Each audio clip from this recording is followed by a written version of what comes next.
Inaalam mo ba ang kalooban ng Diyos at sinusunod ito sa iyong buhay?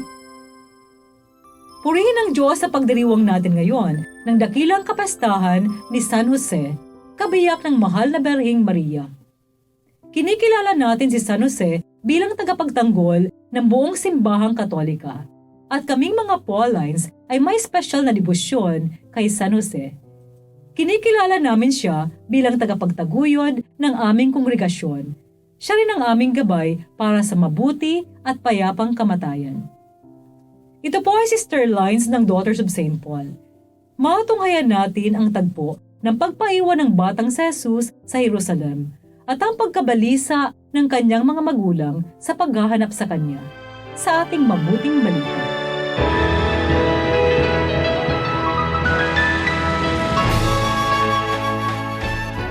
Pumupunta taon-taon sa Jerusalem ang mga magulang ni Jesus para sa piyesta ng Paskwa. Kaya't nang mag-12 taon na siya, umahon sila tulad ng nakaugalian para sa pagdiriwang.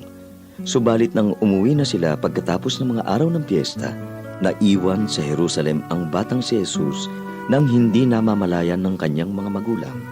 Sa pag-aakalang kasama siya ng iba pang mga kasamahan, maghapon silang nakipaglakbay at noon nila hinanap ang bata sa mga kamag-anakan nila, mga kakilala. Nang hindi nila siya matagpuan, bumalik sila sa Jerusalem sa paghahanap sa kanya.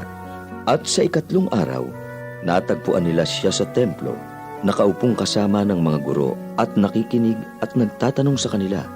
At namangha sa kanyang talino at mga sagot ang mga nakarinig sa kanya.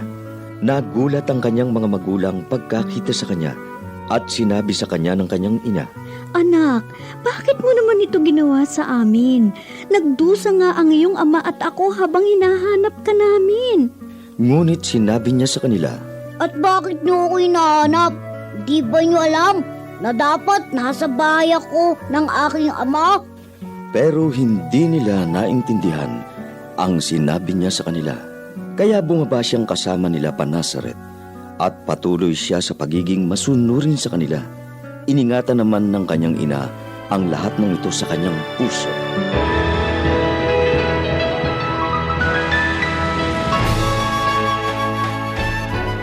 Thy will be done.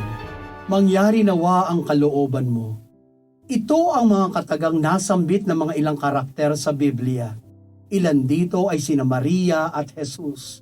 Sagot ni Maria, Thy will be done. Noong kinausap siya ng anghel na siya ang magiging ina ng Mesiyas. Thy will be done. Nasambit naman ni Jesus habang siya ay nagdarasal sa hardin ng Getsemani, Ama ko, kung hindi po maaaring maialis ang kopang ito malibang inumin ko, mangyari nawa ang inyong kalooban. At ngayon ay si San Jose, na maaaring kahit isang salita mula sa kanya ay walang naisulat sa Biblia. Pero sa kanyang gawa ay kitang-kita at ramdam na ramdam ang naisin ng kanyang puso't isipan, ang maisakatuparan ang kalooban ng Diyos. Try to imagine the situation of Joseph. Bago ang pagpapakasal niya kay Maria, sigurado ako na marami na silang plano. Ang magpapagawa ng bahay, tandaan ninyo, karpintero si Jose. Ang magsama at titira roon at magkaroon marahil ng maraming mga anak na tatawaging Joseph Jr. o Joseph II o Little Josie. But wait, lahat ng mga ito ay gumuho nung nalaman niya ang kondisyon ng kanyang magiging asawa na buntis na pala. At marahil mismong si Maria ang nagkwento kay Jose kung paano siya nabuntis dulot ng Espiritu Santo. Ang hirap unawain, di ba? Napakahirap kung kaya't nagdesisyon siyang hiwalayan niya ito ng tahimik. Pero nagbago ang lahat nung siya ay nanaginip. At dooy nagpakita sa kanya ang anghel at sinabi ang kalooban ng Diyos. Sa kanyang pagising ay binigyang katuparan ang mithiin ng Diyos. Mga kapanalig, sa ating pagdiriwang ng kapistahan ni San Jose, bilang kabiyak ng puso ni Maria, tinatanong tayo, sumusunod din ba tayo sa kalooban ng Diyos? Tandaan, sa bawat pagdasal natin ng Ama namin, lalong-lalo na sa bahagi ng sundin ang loob mo dito sa lupa para lang sa langit. Isa itong pagpapaalala na dapat ang kalooban ng Diyos ang masunod.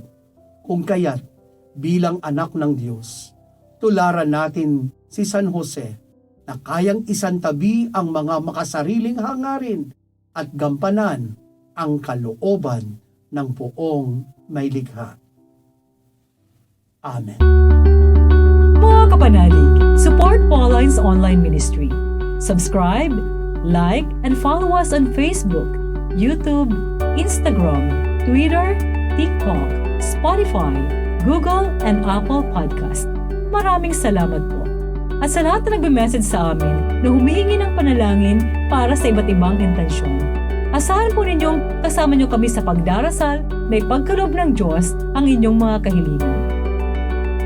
Ito po muli si Sister Lines ng Daughters of St. Paul na nagpapaalalang walang hanggang pag-ibig ng Diyos ating pagnilayan. Bugtong na anak, hindi ipinagkait para sa ating kaligtasan.